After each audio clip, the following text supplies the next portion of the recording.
Welcome to the Deep Dive. Today we're embarking on a really crucial exploration. We are. We're diving into the traditional life of the Kikuyu people of Kenya. And our guide for this is, well, a truly unique voice.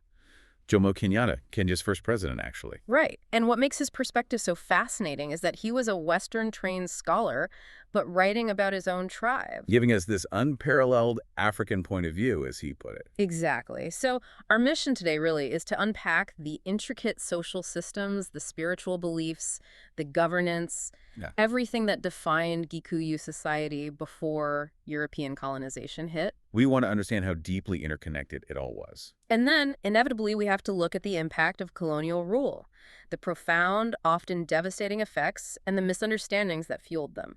It sounds like we should expect some compelling insights, maybe some surprising facts, and definitely a powerful story of cultural resilience. I think so. It's a rich topic. Okay, let's begin. So, this source material, Kenyatta's work, it's more than just an academic study, isn't it? Oh, absolutely. That's what's so compelling. We're not just analyzing some outsider's ethnography. This is deeply personal.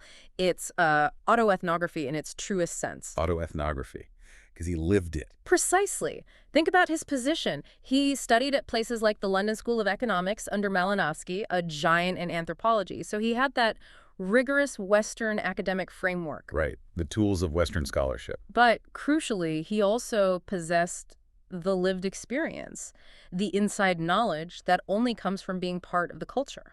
He stated his intent pretty clearly, didn't he? Something about recording facts. Yes, explicitly. He said he wanted to record facts as I know them, mainly through a lifetime of personal experience.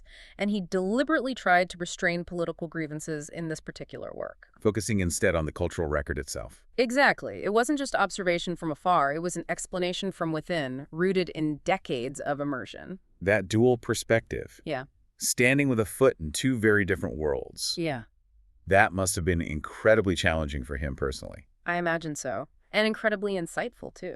How do you think he navigated that? That tension between the tribal and the Western viewpoints? Well, he was acutely aware of it. He openly acknowledged what he called the dangers of his own bias. Which is quite self-aware for any writer, let alone someone in his position. It is. And he spoke very compellingly about the tragedy of the modern world that an African experiences when looking at things from both perspectives simultaneously. That self-awareness is key, you mentioned, especially when comparing his work to European studies of the time. Absolutely critical because, as he frequently pointed out, European observers often arrived with, well, preconceived ideas. Blinders on, essentially. You could say that. They often lacked a fundamental understanding of African institutions. They'd misinterpret cultural concepts constantly. For instance. We'll take terms like state or church or even communal ownership. These had very rigid definitions in a European context. Definitions that just didn't map onto Kikuyu reality. Not accurately, no. And this disconnect, this failure to grasp the nuances, led to profound misunderstandings, and often really grave injustices, especially concerning land. We'll definitely come back to land, I'm sure. But what makes his connection even deeper, you said, was his personal history. Yes, this is why it gets really interesting. His own grandfather was a revered seer, a magician. Wow, so direct lineage to that spiritual tradition. Exactly. And Kenyatta himself spent time living in Gituri, a district known for its magical practices. This gave him unparalleled inside knowledge of these traditions. So it wasn't just academic interest. It was woven into his family, his upbringing. It really was. It was personal. It's powerful thinking of him not just as a scholar, but as someone with those deep ancestral ties. Okay, so with that unique lens in mind, let's turn to the heart of Kikuyu life. You mentioned collectivism earlier, this idea that nobody is an isolated individual. How did that really play out day to day? It was absolutely foundational. It permeated everything. The Kikuyu view was that your uniqueness wasn't the primary thing about you. It was then. First and foremost, you were several people's relative and several people's contemporary. Your identity was relational. That wasn't just a nice idea, right? It had real consequences. Oh, profound practical implications. It influenced everything: spiritual life, economic activity, moral responsibility. Decision-making, for example, even on personal things, was rarely purely individual. You'd consult the family, the clan. Yes. There was less focus on individual heroism in their stories and much more on collective effort, shared responsibility. And you mentioned something about the language itself. Right. In the Kikuyu language, the very concept of individualism, of acting purely for oneself outside the group, was directly associated with black magic, orogi. Black magic, that's a strong connection. It tells you how deeply ingrained the aversion to pure self-interest was. It was seen as fundamentally antisocial, even dangerous. It's woven right into their thought structure. That linguistic link is incredibly telling. Yeah. Okay, so starting from that core principle of collectivism, how did Kikuyu society actually structure itself? What were the building blocks? It was meticulously structured, building outwards from that core. The most basic unit was the family group. They called it Mbari or sometimes Nyumba. And this wasn't like a small nuclear family, right? No, far more expansive than the Western concept. It included a man, his wife or wives, their children, and even their grandchildren, all bound by blood, by shared purpose. The foundation of everything, really. Exactly. It was seen as the spiritual and economic foundation of a person's entire life. It shaped your work ethic, your moral accountability. And within this Mbari were there clear roles. Very clear and deeply respected. The father, the Baba, was the supreme ruler, the custodian of all family property. He commanded immense respect. His standing in the family reflected his potential in the wider community. Definitely. How well he managed his homestead was seen as a direct indicator of his ability to handle public affairs. And the mother, the Mato. The Mato was the immediate head of her own family set. That meant her individual hut, her children, her personal things, her utensils, and importantly, the fields assigned to her for cultivation. So even in a polygamous household, each wife had her own sphere. Yes. Materially, each wife was largely independent within her domain, managing her own economic unit, essentially. How did co-wives interact? Was there a specific term? They addressed each other as moruwakwa, which means something like my partner or my Partner, that suggests cooperation, not just hierarchy. Precisely. It highlights a sense of shared responsibility, collective effort, rather than necessarily competition. That's fascinating. And children, obviously, were central to this family unit, given the emphasis on perpetuation you mentioned. How did their upbringing work within the Mbari? Children were absolutely vital, seen as essential for continuing the family line, the ancestral connection. Education, quite literally, began at birth. How so? Mothers sang lullabies that weren't just soothing tunes. They embedded family history, clan history, taught proper speech, names, all through amusement, through repetition. Learning through songs and stories from day one. Yes. And as they grew, learning was practical, hands-on, direct imitation, active participation in daily life. What kinds of skills? Well, girls learned domestic duties: cooking, fetching water, firewood, caring for younger siblings, planting, cultivating. Boys, usually under their father's eye, learned herding, building, maybe wood carving, smithing, hunting, beekeeping. And crucially, learning about the land. Absolutely crucial. Boys were taught about their family lands, clan lands, tribal lands. They learned the boundaries, the history associated with them. This whole upbringing stressed social relations, mutual obligation. Learning to work together from a very young age. Exactly. And all this reinforced that fundamental principle of Kikuyu marriage, family perpetuation. The fear of dying without an heir, that was significant. The greatest fear, Kenyatta says, dying without a male heir meant the ancestral spirits couldn't visit. It broke that spiritual chain. So children weren't just loved, they brought immense joy to the whole Mbari. They ensured continuity, spiritual and social. Okay, so the Mbari is the bedrock. How did they build outwards from that? What was the next circle of belonging?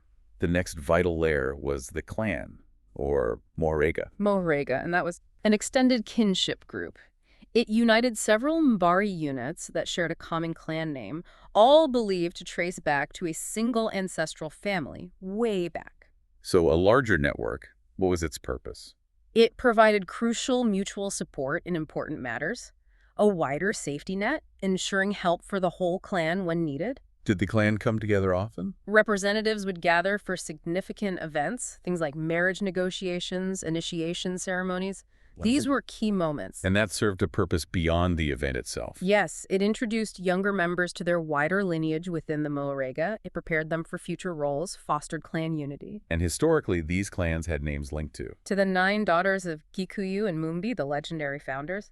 There's a fascinating story, actually, about a shift from matriarchy to patriarchy. Oh. Legend says women leaders became domineering, even practiced polyandry, one woman having multiple husbands. This apparently led to a male revolt, introducing polygamy. But they kept the female clan names. Yes, because the women supposedly threatened to refuse childbearing otherwise. It shows their enduring power, the importance of that female lineage, even after the shift. A clever compromise. So the clan provided this larger identity. Did it relate to the land, too? In a collective sense, the Kikuyu referred to their whole territory as Borori Wito, our country, Yeah. emphasizing unity. Even though land was individually owned, ultimately. Yes. But that spirit of ours extended even to the clan spirits, the Mungoma Shia Maharega. They were believed to administer justice collectively, safeguarding the clan. A powerful sense of shared identity and spiritual oversight. Okay, family, then clan. What about the tribal level? How did the age grading system, the Rika, pull everyone together? Especially since it cut across family and clan lines. The Rika system, you could argue it was the most crucial mechanism for unifying the entire tribe, making it one cohesive body. How did it work? Every year, thousands of Kikuyu boys and girls went through the initiation ceremony, Iria, circumcision. And everyone initiated in the same year formed one group. Exactly, one single age grade, regardless of their family or district. This created an incredibly powerful, lifelong bond. Brotherhood, sisterhood, it enabled them to act together on tribal matters. And the names of these age groups often reflected history. Yes, often named after major events, a famine, an epidemic like syphilis. So the names themselves became a kind of living chronicle, a collective memory. So progression through these grades defined your place in society. Meticulously. It defined your social status, your responsibilities. And the initiation itself, Irua, was seen as the most drastic step in their education. More than just a ritual. Oh, much more. It admitted you to full membership in the community. It was rigorous, transformative. It taught tribal law, religion, morality, even practical things about sex. It was truly a rebirth into tribal identity. Marking a huge difference between the initiated and uninitiated. Monumental. In status, respect, responsibility. So it wasn't just about social cohesion, it was also the foundation of their government. Precisely. The age grading system was the very basis of Kikuyu government. Men progressed through distinct grades of eldership. Can you name them? You had the Kiyama-Gia Kamatimo, then the Kiyama-Kia Matathi, and finally the highest level, the Kiyama-Kia Machuranguru. And moving up meant more authority. More authority, more responsibility, more legal training. But crucially, and this is vital, leadership wasn't inherited. It was earned. Entirely based on personal merit. Demonstrated bravery, impartiality, wisdom. Representatives spoke for their age group or the tribe, not as individuals pushing their own agenda. A merit-based collective leadership. How did that help in practical terms? It made mobilization easy for big community projects. Building houses, cultivating communal fields, harvesting together, constructing bridges. Lending hands make light work. Exactly. There's a Gikuyu saying, "Kamwain kwayaga ndere." Collective activities make heavy tasks easier. And public opinion played a role in keeping people in line. A huge role. Within the age groups, public opinion enforced loyalty, discouraged that individualism we talked about, the kind associated with black magic. It kept the collective strong. That collective spirit, ours not mine, clearly permeated everything, including their relationship with the land itself. You said land was the soul of the people. Can you unpack that spiritual tie? For the Gikuyu, it was quite literal. The land wasn't just dirt and crops. It was the soul of the people. Providing sustenance, obviously, but more than that. Much more. It nurtured the spirits of the dead ancestors. It was revered as the mother of the tribe, the source of their existence, their continuity. Was there a way they expressed this reverence? Swearing by the earth, Korugo, was the most solemn, binding oath a Gikuyu could take, an everlasting oath. It shows the profound spiritual weight the land held. It was integral to their identity. So not just a resource, but a sacred living entity, connecting past, present, future. But how did that translate into practical ownership? European accounts often got this wrong, didn't they? Completely wrong. And Kenyatta goes into great detail here. It wasn't some simplistic communal ownership like Europeans assumed. The Gikuyu had a highly detailed, sophisticated system. Such as? Well, you had wanengondo or kitaka. That meant absolute individual ownership. You could get it through purchase, inheritance, or even by being the first to clear and farm a piece of land. First, hunting rights sometimes applied too. So clear individual ownership existed. What else? There were layers of use rights. A Moramati was a trustee holding land for younger family members. A Mohoi could farm someone else's land without payment, usually out of friendship. Different kinds of access and responsibility. Exactly. A Macharo was an adopted person who gained land rights through a ceremony. A Mathoni was an in-law who gained rights. A Mothami acquired temporary building or farming rights on someone else's land. A complex web of relationships to the land. Very. And then you had Brori wa Gikuyu, the exclusive tribal territory. This is what Europeans often misinterpreted as undifferentiated communal land. Which gave them an excuse to claim it later. Precisely. It became a convenient justification for declaring it crown lands. So how was land initially acquired, before buying and selling became common?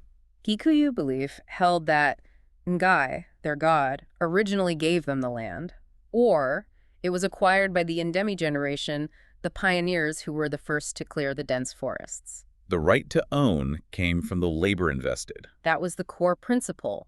A man acquired the right to own the land through the labor he spent in developing it. Transforming wilderness into productive farms took immense effort. And later, they bought land. Yes. As the population grew, especially in the south, they began buying land from the Ndorobo, the original forest dwellers. So outright purchase became another legitimate way to own land. So private ownership existed, but with a communal aspect. Yes, private ownership implied collective use within the extended family. It was a matter of pride to own land and allow your family, even close associates, to use it. And this hospitality, this generosity, that's what Europeans misunderstood. Tragically, yes.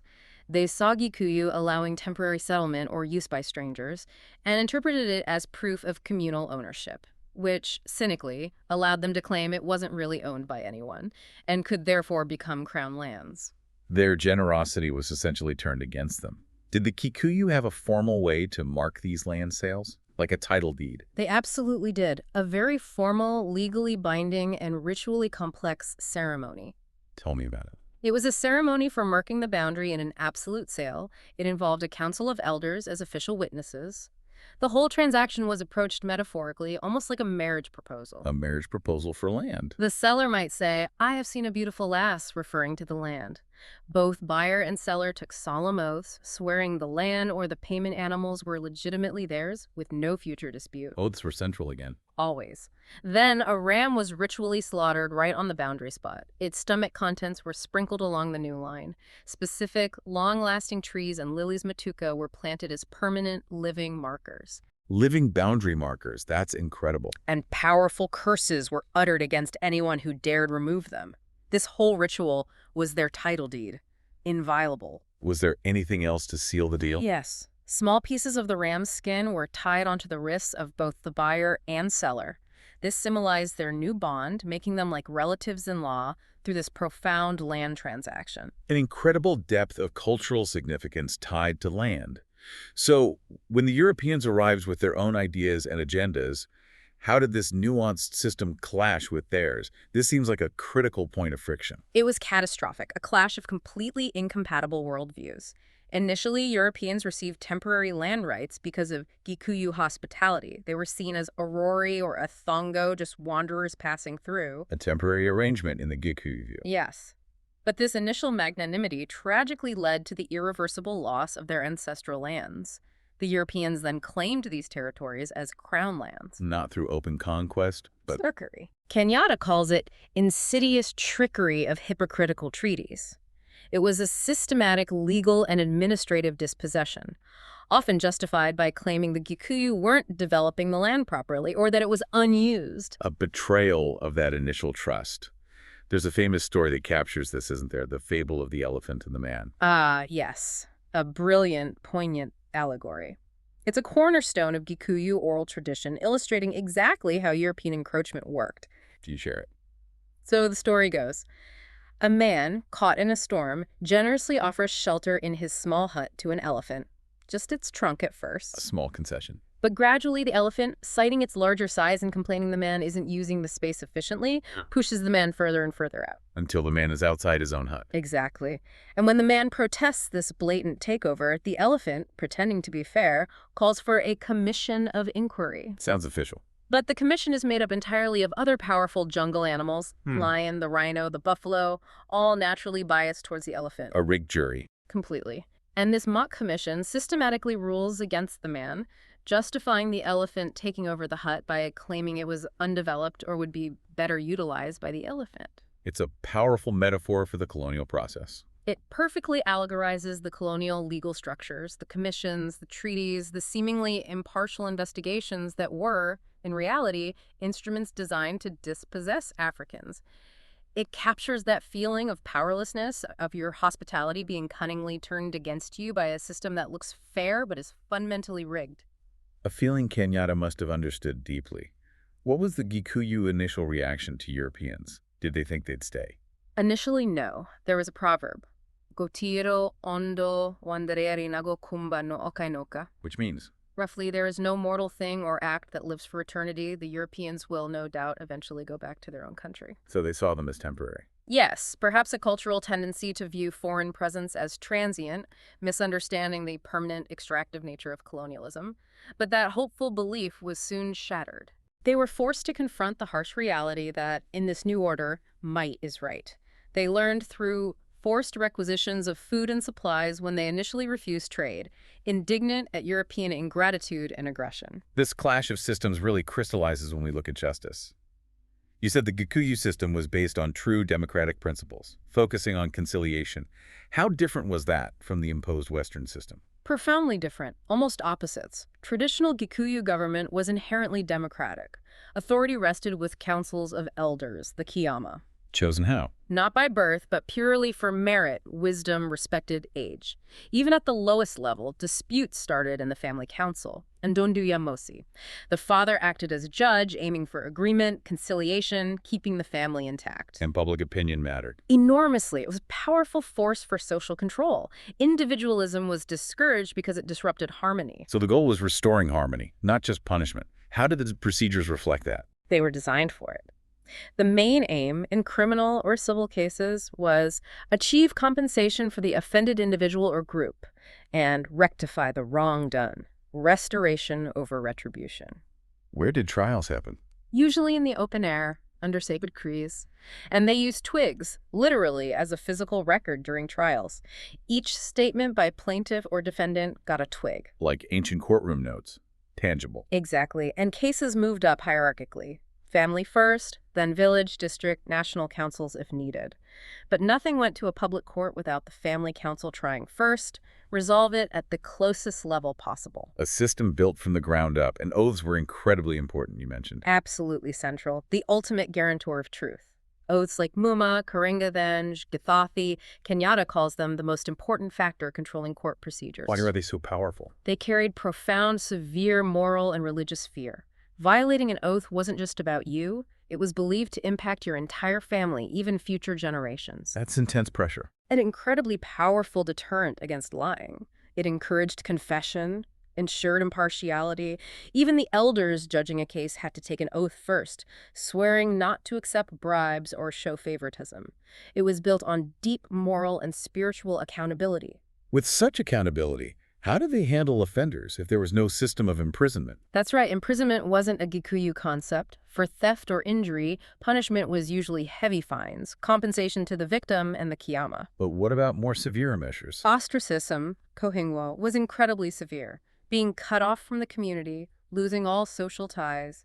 That was a devastating social stigma. Possibly worse than physical punishment. Sometimes seen that way. It was a major crime deterrent because life outside the collective was almost unthinkable. And for the worst crimes. Heinous acts, like witchcraft or rogi, or being a habitual thief, crimes against the whole community had the ultimate penalty.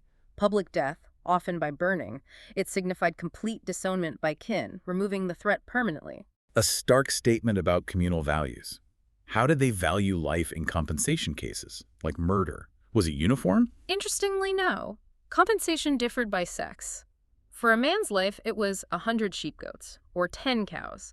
For a woman, 30 sheep-goats, or 3 cows. Why the difference? Kenyatta explains it wasn't about valuing women less, but about the specific economic and social services each gender would have contributed to their family group, reflecting their distinct, vital roles and the practical loss to the group's fabric. Okay, so when the colonial system was imposed on this deeply ingrained, nuanced justice system, Yeah.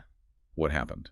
when those moral underpinnings were dismissed. It was disastrous. It fundamentally destabilized Kikuyu society. Yeah. The British brought in an autocratic system completely at odds with the Kikuyu democratic spirit. Appointing chiefs. Yes, chiefs seen by the Kikuyu as just representing British interests, not legitimate community leaders. This immediately undercut the authority of the elders' councils. And the oaths. The European administration actively neglected and discouraged Kikuyu oaths, dismissed them as mere superstition, ignored their moral weight. What did they replace them with? Foreign forms like raising hands or kissing a Bible.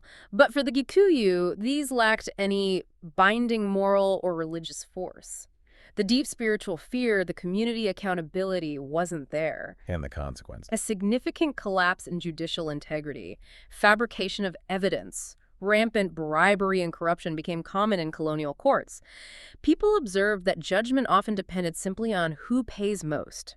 A cynical joke compared to their old system. And they misunderstood other aspects too, like healers. Yes, the colonial system failed to distinguish between beneficial traditional healers and genuinely malicious sorcerers. They ended up prosecuting innocent healers in their broad crackdown on anything labeled magic. It sounds like the imposition not only failed to understand Kikuyu justice, but actively tore apart its moral fabric. And this misunderstanding extended to their spiritual world too. Kikuyu religion, you said, was an integrated culture. Absolutely inseparable from daily life. Their whole universe was permeated by spiritual belief, starting with the Guy, the supreme being. Yagai, the creator. The one God, creator and giver of all things, believed to have no parents, no companions, working in solitude, residing primarily in the sky. But also connected to the earth. Yes, believed to have temporary homes on sacred mountains, like Kirinyaga, Mount Kenya, Kianyahe, Kiamburoro. These are his resting places, sites for prayer and sacrifice. And they had a specific name for him linked to Mount Kenya. Mwenenyaga, possessor of brightness, linked to the mountain's bright, snow-capped peak. The Kikuyu ritually turned towards Kirinyaga when praying. So Ngai was powerful, singular, both distant and present. How did his power show itself? Through grand natural phenomena: sun, moon, stars, rain, rainbow, lightning, thunder. Thunder lightning had specific meanings. Thunder was poetically seen as Ngai cracking his joints, getting ready for action. Lightning was his weapon. When would people appeal directly to Ngai, not for everyday things? No, direct supplication was reserved for major crises affecting the whole family or tribe, birth, initiation, marriage, death, or collective disasters like drought, epidemics. There was a saying about that. Gai indegiagwo. God is not pestered. Don't bother the Almighty with minor individual troubles. Makes sense.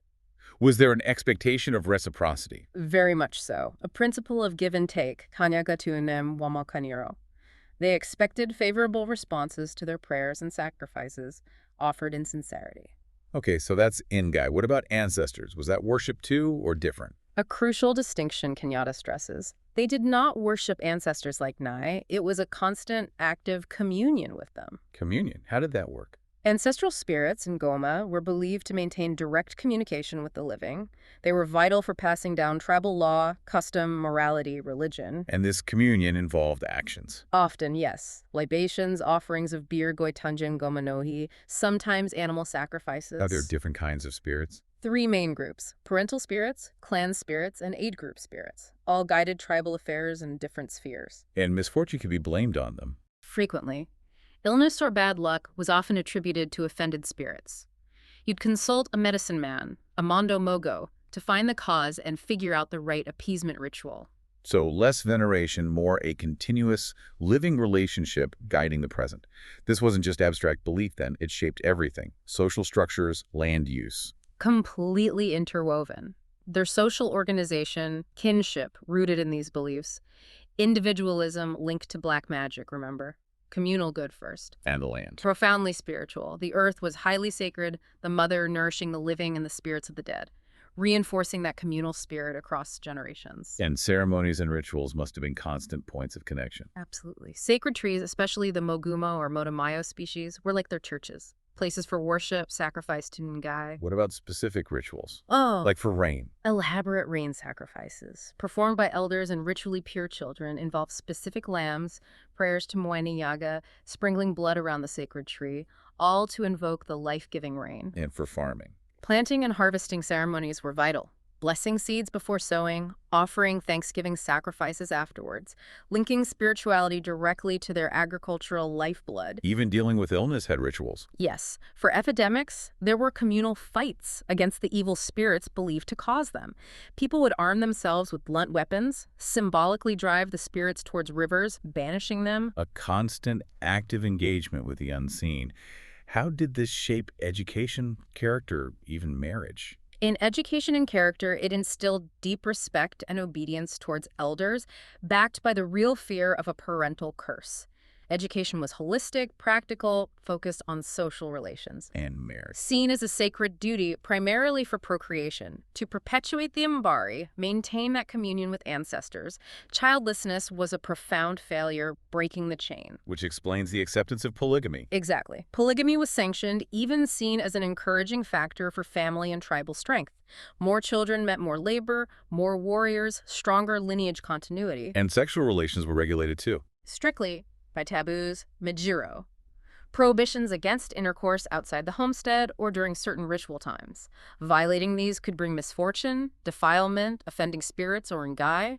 It reinforced order. And magic. How did that fit in? Was it all viewed the same way? Magic was closely tied to religion, but carefully categorized. You had protective magic, love magic, healing, fertilizing magic for crops, and destructive magic. Healing magic relied on. Heavily on psychological influence. The Mondomogo used suggestion, his bell, Rogami, to frighten away evil spirits causing illness, working on the patient's mind. But destructive magic was different. Completely condemned. Witchcraft, erogi, often involving poison, was highly feared, seen as antisocial, a heinous crime. Punished how? By public death, usually burning. The community disowned the practitioner completely. There's a proverb, Undwa Niki Tamarogi, I live alone like a wizard, showing their total isolation. A clear line between helpful and harmful practices. So, connecting this to the bigger picture, what happened when Christianity arrived? A new religion imposed on this ancient, integrated system. It created immense friction, profound disruption. Missionaries were often criticized for imposing things like monogamy, condemning traditional dances, ceremonies, feasts. Without understanding their deep cultural meaning. Exactly. Dismissing them as simply heathen, failing to grasp their social, moral, religious importance within the Kikuyu world. Did the Kikuyu respond to this? Yes, interestingly, a syncretic movement emerged called Watu wa Mungu, People of God. A blend of beliefs. Yes, mixing Kikuyu and Christian ideas. They emphasized direct communication with Ngai, communal living, rejecting foreign goods and money, showing a strong nationalistic anti-colonial feeling. How is that received by the British? With deep suspicion. They often misunderstood it, persecuted the followers, fearing it was political defiance in disguise. It led to tragedies like the conflict in Narugu Forest where several members were killed. That brings us to how knowledge itself was passed down. Kikuyu education sounds radically different. Lifelong, holistic, integrated, focused on character and practical skills. A huge contrast to formal European schooling. A fundamental difference in approach. For the Kikuyu, education begins at the time of birth and ends with death. No separate schools. The homestead, the community, was the school. Continuous, practical, experiential. So how did learning start in early childhood without classrooms? The mother was pivotal. Those lullabies embedding history and morals. Children learned speech, names through amusement, imitation, constant observation, not rote learning. And play was practice. Exactly. Games were rehearsals prior to the performance of adult activities, imitating fighting, building mini huts, cooking, grinding corn, naturally acquiring skills. And were there distinct paths for boys and girls? Yes, very clear gender-specific training. Boys learned farming techniques, wood carving, smithing, hunting, beekeeping, crucially about land boundaries under their fathers. Observation was key, identifying livestock by sight. And girls? Under their mothers, they learned all domestic duties, homestead management, nursing, gathering firewood, water, planting, cultivating, everything needed to run a harmonious household. Beyond practical skills, how was moral conduct taught?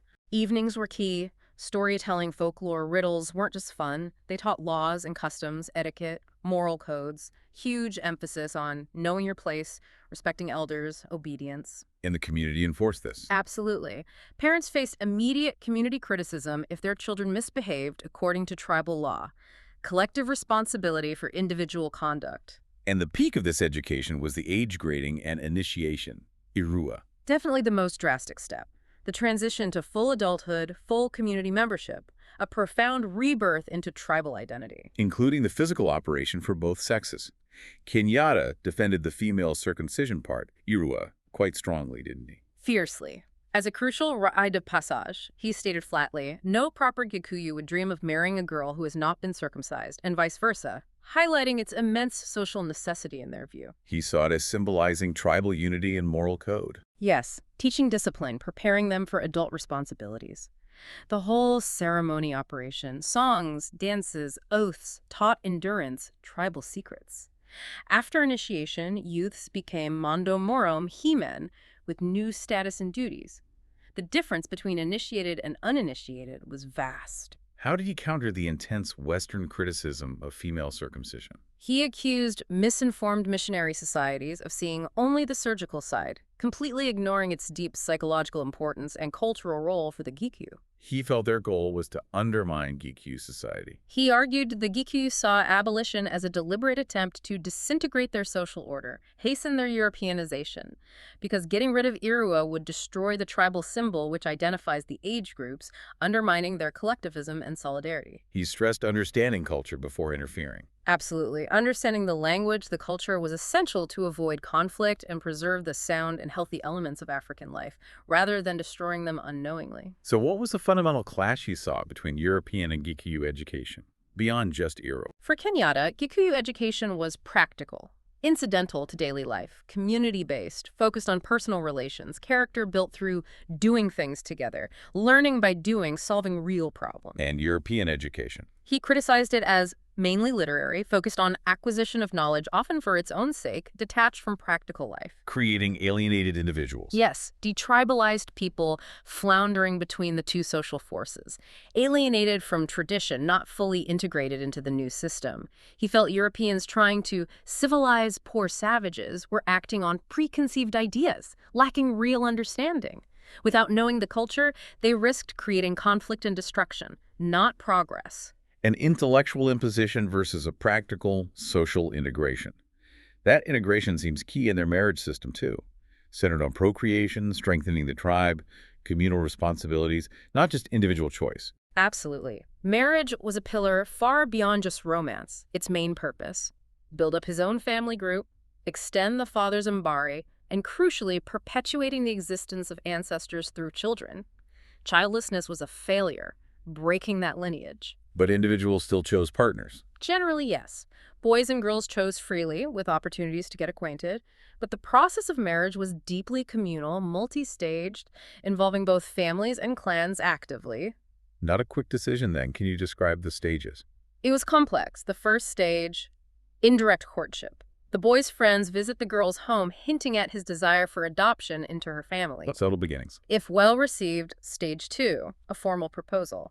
The boy's parents bring special beer and Johiandorio. The girl signals consent by taking the first sip. The first sip is key. Then stage 3, Ngurario. The first payment of Horacio, the marriage insurance, usually livestock. A sheep is publicly slaughtered to announce the engagement, linking the clans. A public declaration. And finally, stage 4, Gothenjan Goema. Finalizing arrangements, signing the contract. Critically, the girl shows her consent by leading the slaughter of another sheep. This betroths her not just to the boy, but his whole clan. Her active participation is vital. What about the wedding day itself? Often quite dramatic. A theatrical, forcible seizure of the bride by the boy's female relatives. She'd be carried off to her new hut, protesting loudly with songs of mock sorrow. Ritual theater. Exactly. Often misinterpreted by outsiders as forced marriage, but it was an expected, understood part of the communal spectacle. And polygamy was accepted, even encouraged. Yes, sanctioned and widespread. A man could have as many wives as he can support, seen as strengthening the family and tribe, more children for labor, defense, lineage. How was harmony maintained with multiple wives? Each wife managed her own hut and fields, giving her economic autonomy. The husband was the collective head. Jealousy was managed by rotating conjugal visits fairly. Wives even had freedom to socialize with men from their husband's age group within clear boundaries, integrating them socially. A system to manage complexity. And specific sex taboos existed. Yes, strict Majiro-regulated sexual relations, no intercourse outside the homestead or during certain ritual times.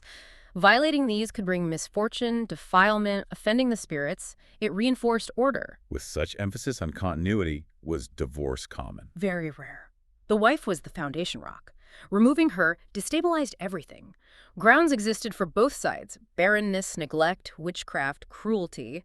But conciliation was always preferred, especially with children involved. Preserving the unit was paramount. It's fascinating how these social structures underpinned everything, right down to daily work and industry. Let's shift to Kikuyu industries now. They showcase skill, ingenuity, and that communal focus again. They were remarkably self-sufficient. Diverse skills, clear division of labor. Take ironwork. An ancient technique, extracting ore from sand, using iron tools for centuries. A communal effort. Yes. Men washed the sand, women and children dried the ore, the whole smith's family participated, and there was a spiritual side. How so? Before starting, the smith performed a small ceremony, sprinkling beer for ancestral spirits, especially male ones linked to warrior experiences. Appeasing them prevented tools breaking, kept the smith skillful and popular. So smiths were important. Held an important position. Respected for their vital skill, but also slightly feared due to powerful curses associated with their clan. The products were iron lumps, mandwa, sold to customers who then paid the smith to make a spear or sword. Respected and feared. What about pottery? Exclusively women's work, from digging clay to molding, firing, marketing, passed down through female lines. Any taboos? Strict taboo against men even approaching the molding area during work. Their presence was believed to cause pots to break during firing. Interesting. Was pottery just for household use? There's a saying, mumir gaga najio, potter cooks with broken pots, suggesting imperfection but also that trade went beyond immediate needs. Demand rose with good harvests and new brides always needed new pots. What other specialized crafts? Skin and dressmaking was men's work. They prepared skins differently for men's versus women's clothes. Women's needed to be thinner, softer. And musical instruments. The wooden flute, played by men, often when alone or guarding crops. Comforting for the player, soothing for women working nearby. The drum, kehemhe, had restricted traditional use, borrowed largely from the Wakamba. Horns were used for sending news. Rattles. Two types: iron. Large kagamba, worn on legs for war dances, initiation. Small njingiri, worn on ankles as ornaments for rhythm. Interestingly, njingiri were also used to train children away from left-handedness, which was seen as unlucky. Everyday objects with deep cultural layers. How was the general division of labor structured beyond these crafts? Very clear, strictly followed, sex-based roles. Men did the heavy work. Cutting timber, building fences, cattle pens, clearing bush, breaking new ground, roads, bridges, tending livestock, slaughtering, wood carving, smithing, beekeeping, hunting. A long list. And women. Women thatched huts, plastered walls, did all housework cooking, fetching water, firewood, washing, carrying loads. Crucially, preparing ground for sowing, planting key crops, maize, beans, millet, weeding, often collectively, harvesting chiefly, dressmaking, pottery, basket weaving, grinding corn, pounding sugarcane for beer. Was this division absolute? Very much a social norm. No man would dare to indulge in women's tasks except in dire emergency. He'd be scandalized, mocked with nicknames like Ishungoyo or Maburabareki Nosy Parker. Strong social pressure to stick to roles. How did this all contribute to their economy and wealth? The family group was the self-supporting economic unit. Wealth was accumulated mainly in livestock, cattle, sheep, goats, tangible living wealth. Children contributed early. Yes, part of their training. Small gardens, helping parents with herding, farming. And communal labor was key. Cornerstone, collective weeding, building, harvesting based on reciprocity. Kamuinje Kuyaga Andre, collective effort makes hard tasks easy. Help was voluntary, unpaid, but always involved generous feasting from the recipient, reinforcing social bonds. How did trade work? Mostly barter, direct exchange, though fixed prices existed for some goods. But before European money, sheep and goats, mori, were the standard currency. Livestock. Seen as a great investment because they multiplied naturally, living wealth that grew. As they wisely said, 1 shilling does not bear another shilling. Practical value over abstract currency. We've really covered a lot today, taking a deep dive into this sophisticated, interconnected Kikuyu world. We have a collective harmonious system rooted in family, clan, age grades, the sacredness of land, deep spiritual beliefs. Where everything justice, education, industry was integrated, purposeful, fostering this profound shared identity. And through Kenyatta's unique viewpoint, we've also seen the stark impact of colonial intervention, the misunderstandings, the incompatible systems imposed. The disruption. That elephant and man fable really captures it. Hospitality turned into dispossession. It forces you to ask, doesn't it? What's lost when a society's values, community, wisdom, connection to land are dismissed as primitive? What's truly fascinating is how Kenyatta's account challenges our modern ideas of development and progress, especially when they come at the cost of dismantling a rich, functioning culture through preconceived ideas. A profound lack of understanding. It's a stark reminder of the damage that can be done in cultural contact. It really makes you question how we define a civilized society and the potential arrogance in imposing one definition onto another. Especially when it leads to such lasting disruption and loss. So as you, our listeners, reflect on the Gikuyu way of life we've explored today, maybe consider this. In our world, often driven by individualism, by external measures of success, what ancient wisdom might we rediscover about community, deep responsibility, our connection to the natural world? What can we learn from cultures like the Gikuyu?